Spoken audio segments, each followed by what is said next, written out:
নমস্কার, easy Bengali education YouTube চ্যানেলের সমস্ত ভিউয়ার্সদের জানাই স্বাগতম। আজ আমি বিদ্যাসাগর ইউনিভার্সিটির বিএ ফোর্থ সেমিস্টারের বেঙ্গলি অনার্স ছাত্রছাত্রীদের যে C90 পেপারটি পরীক্ষা দিতে হয় তার সাজেশন তোমাদের সামনে তুলে ধরব, যেগুলি 2024-এর জন্য খুব গুরুত্বপূর্ণ। এই পেপারটির মূল বিষয় হলো কাব্যপাঠ। চলো এইবার দেখে নেওয়া যাক এখান থেকে কি কি প্রশ্ন করতে হবে। প্রথমে আসি বনলতা সেন কাব্যগ্রন্থে। এখান থেকে তোমরা যেগুলি পড়বে তার মধ্যে একে রেখেছি শঙ্খমালা কবিতার কাব্য সৌন্দর্য বিশ্লেষণ করো। 10-এও আসতে পারে, 5-এও আসতে পারে। 2-এতে রেখেছি বনলতা সেন কাব্যগ্রন্থের প্রেম চেতনা ও ইতিহাস চেতনা ব্যাখ্যা করো। এটা কিন্তু খুব গুরুত্বপূর্ণ, হয় প্রেম চেতনা আসবে নয় ইতিহাস চেতনা আসবে। আর 3-এ রেখেছি বনলতা সেন কাব্যগ্রন্থ অনুসরণে কবি জীবনানন্দ দাশের প্রকৃতি প্রেম সম্পর্কে আলোচনা করো। এই দুটো প্রশ্ন অর্থাৎ 2-এর দাগের আর 3-এর দাগে যে প্রশ্ন দুটি রেখেছি, এই দুটি প্রশ্নের মধ্যে একটি আসার সম্ভাবনা কিন্তু খুব বেশি। এবার আসি 4-এর দাগে। 4-এতে রেখেছি ইতিহাস চেতনা, প্রেম চেতনা ও প্রকৃতি চেতনার কালবন্ধনে বনলতা সেন কবিতাটি জীবনানন্দের কবিকর্মের এক আশ্চর্য নিদর্শন আলোচনা করো। এটাও গুরুত্বপূর্ণ মোটামুটি। 5-এর দাগে রেখেছি বনলতা সেন কাব্যগ্রন্থের বুনোহাস কবিতার ভাববস্তু বিশ্লেষণ করো। 5-এও আসতে পারে, 10-এও আসতে পারে। 6-এতে রেখেছি 20 বছর পরে কবিতার নামকরণের সার্থকতা বিচার করো। 7-এতে রেখেছি 1946-47 কবিতায় জীবনের তিক্ত অভিজ্ঞতা এবং তা থেকে উত্তরণের পথের বার্তা প্রকাশিত হয়েছে, তা আলোচনা করো। এই প্রশ্নটায় অথবা হিসাবে আসতে পারে 1946-47 কবিতার ভাববস্তু আলোচনা করো। 8-এর দাগে রেখেছি হাইচিল কবিতার বিষয়বস্তুর পরিচয় দিয়ে জীবনানন্দের কবি মানস ব্যাখ্যা করো। আর 9-এর দাগে রেখেছি শিকার কবিতা অবলম্বনে 2 ভোরের স্বরূপ ব্যাখ্যা করো। 2 ভোর সম্পর্কে পড়ে রাখলে এখান থেকে যে কোনো প্রশ্ন আসুক না কেন তোমরা মোটামুটি লিখতে পারবে। এরপর আসি লাইন তুলে যে ব্যাখ্যাগুলি আসে সেই প্রশ্নগুলিতে। তবে এই ব্যাখ্যাগুলি বেশিরভাগ ক্ষেত্রে 5 নম্বরের এসে থাকে। এখানে তোমাদের একটা কথা বলে রাখি, যেহেতু তোমরা অনার্সে পড়ছো তাই তোমরা কিন্তু পুরো টেক্সটগুলো মানে বুঝে বুঝে পড়বে, কারণ আমি এখানে যেই লাইনগুলির ব্যাখ্যা করতে বলছি সেইগুলি বাদেও কিন্তু কোনো না কোনো লাইন আসতে পারে। আমি খুব গুরুত্বপূর্ণগুলি তোমাদের সামনে তুলে ধরছি, কিন্তু যেহেতু তোমরা অনার্সে পড়ছো তাই তোমাদের কিন্তু কবিতা লাইনের ব্যাখ্যা জেনে রাখা অবশ্যই দরকার। আর যে কোনো ব্যাখ্যা আসুক না কেন সেটা লেখা কিন্তু খুবই সহজ, যদি তার নিয়ম তোমরা জেনে থেকে থাকো। প্রথমত লাইনটি কার লেখা, কোথা থেকে নেওয়া হয়েছে মানে উৎস বিচার করলে। দ্বিতীয়ত লাইনটি কে কাকে কোন প্রসঙ্গে বলেছে সেটা তুলে ধরলে। পরে লাইনটির অর্থ তোমরা তুলে ধরলে লাইনটির মধ্যে কবি কি বলতে চেয়েছেন। শেষে ফলাফল মানে কেনই বা বলেছেন। তাহলেই কিন্তু 5 নম্বরের ব্যাখ্যার উত্তর হয়ে যাবে। চলো এইবার দেখে নিই ব্যাখ্যাতে কি কি রাখা হয়েছে। প্রথমত 1-এ রেখেছি আমারে দুদণ্ড শান্তি দিয়েছিল নাটোরের বনলতা সেন, ব্যাখ্যা করো। 2-এতে রেখেছি হে নর হে নারী তোমাদের পৃথিবীকে চিনিনি কোনো দিন, কবি এই পৃথিবীকে চেনেন না বলে দাবি করেছেন কেন, 5 নম্বরের ব্যাখ্যা করো। 3-এতে রেখেছি কোনো দিন জাগবো না আমি, কোনো দিন জাগবো না আর, কবি কার উদ্দেশ্যে এই কথা বলেছেন এবং কেন তিনি আর জেগে উঠতে চাননি। 4-এতে রেখেছি কে হাই হৃদয় খুঁড়ে বেদনা জাগাতে ভালোবাসে, ব্যাখ্যা করো। এরপর আসি বীরাঙ্গনা কাব্যে। বীরাঙ্গনা কাব্য থেকে তোমরা যেগুলি পড়বে তার মধ্যে 1-এ রেখেছি বীরাঙ্গনা কাব্যের নামকরণের তাৎপর্য আলোচনা করো। এটা কিন্তু খুব গুরুত্বপূর্ণ। এটাই অথবা হিসাবে আসতে পারে বীরাঙ্গনা কাব্যের নারী চরিত্ররা কোন অর্থে বীরাঙ্গনা লেখো। 2-এর দাগে রেখেছি বীরাঙ্গনা কাব্যে প্রাচ্য ও পাশ্চাত্য প্রভাব আলোচনা করো।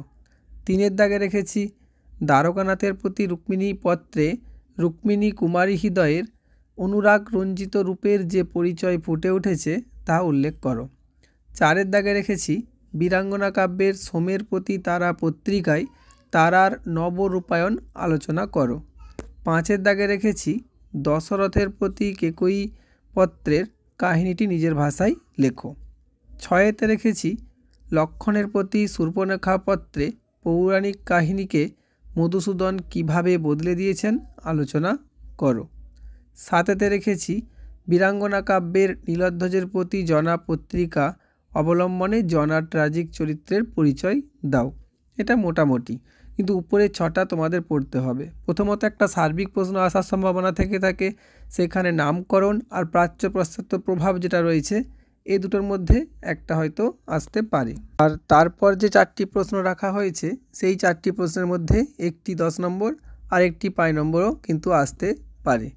এখান থেকে যে লাইন তুলে ব্যাখ্যাগুলি আমি রেখেছি সেগুলি হচ্ছে, কি লজ্জা কেমনে তুই রে পড়া লেখনি, লিখিলি এ পাপ কথা হাই রে কেমনে, ব্যাখ্যা করো। 2তে রেখেছি কি লজ্জা দুঃখের কথা হাই কব কারে, কে বলেছেন, দুঃখের কথাটি কি, তা কথকের কাছে লজ্জাকর মনে হচ্ছে কেন। 3তে রেখেছি ছাড়িব এ পোড়া প্রাণ জাহ্নবীর জলে, ব্যাখ্যা করো। 4তে রেখেছি বজ্রাগ্নি যদ্যপি দহে তরুশির মরে পদাশ্রিত লতা, ব্যাখ্যা করো। 5তে রেখেছি হাই তোমা বিনা নাহি গতি অভাগীর এ সংসারে, ব্যাখ্যা করো। তারপরে রেখেছি জীবনের আশা হাই কে ত্যাজে সহজে, ব্যাখ্যা করো। আর শেষে রেখেছি চণ্ডালের পদধূলি ব্রাহ্মণের ভালে, ব্যাখ্যা করো। এই ব্যাখ্যাগুলো বাদেও কিন্তু আরও অনেক গুরুত্বপূর্ণ লাইন রয়েছে যেগুলো তোমরা একটু মানে বুঝে পড়বে। এরপর আসি বলাকা কাব্যেতে। বলাকা কাব্যে আসার আগে তোমাদের বলে নিই, যারা যারা ভিডিওটি দেখছো তারা অবশ্যই চ্যানেলটি সাবস্ক্রাইব করে ভিডিওটি লাইক করে বন্ধুদের মধ্যে শেয়ার করে দিও। আর ডেসক্রিপশান বক্সে আমি টেলিগ্রাম চ্যানেলের লিংক দিয়ে রাখবো, প্রয়োজনে তোমরা ওখানে জয়েন হয়ে থাকতে পারো। ওখানে জয়েন হয়ে থাকলে পরীক্ষার সময় কিছু গুরুত্বপূর্ণ প্রশ্ন আমি তোমাদের শেয়ার করে দেব। এইবার দেখে নিই বলাকা থেকে কোন কোন প্রশ্নগুলি করতে হবে। 1-এ রেখেছি বলাকা কাব্যের প্রথম সংখ্যক কবিতার কাব্য সৌন্দর্য বিচার করো। এটা 10 নম্বরের জন্য তোমরা পড়বে, যেটা সবুজের অভিযান কবিতার কাব্য সৌন্দর্য। 2-এতে রেখেছি শাহজাহান কবিতা অবলম্বনে রবীন্দ্রনাথের প্রেম চেতনার পরিচয় দাও। 10এও আসতে পারে, 5এও আসতে পারে। 3-এতে রেখেছি বলাকা কাব্যের নামকরণের তাৎপর্য ব্যাখ্যা করো। এই প্রশ্নটা পরীক্ষাতে খুব সম্ভবত আসবেই, কারণ এটা খুব গুরুত্বপূর্ণ। 4-এতে রেখেছি বলাকা কাব্যের 36 নম্বর কবিতার মূল ভাবনাটি ব্যক্ত করো। 10 নম্বরের জন্য পড়বে। 5-এতে রেখেছি বলাকা কাব্যের 37 নম্বর কবিতার কাব্য সৌন্দর্য বিচার করো। 6-এতে রেখেছি রবীন্দ্রনাথের গতিবাদের কাব্যগ্রন্থ বলাকা, ব্যাখ্যা করো। এটাই অথবা হিসেবে আসতে পারে বলাকা কাব্যের গতিতত্ত্ব আলোচনা করো। দেখো এই 6 নম্বর প্রশ্ন আর 3 নম্বর প্রশ্ন, মানে বলাকা কাব্যের নামকরণ আর বলাকা কাব্যের গতিতত্ত্ব, এই দুটো প্রশ্নর মধ্যে একটা অবশ্যই আসবে, বাকিগুলোর মধ্যে একটা হয়তো আসতে পারে।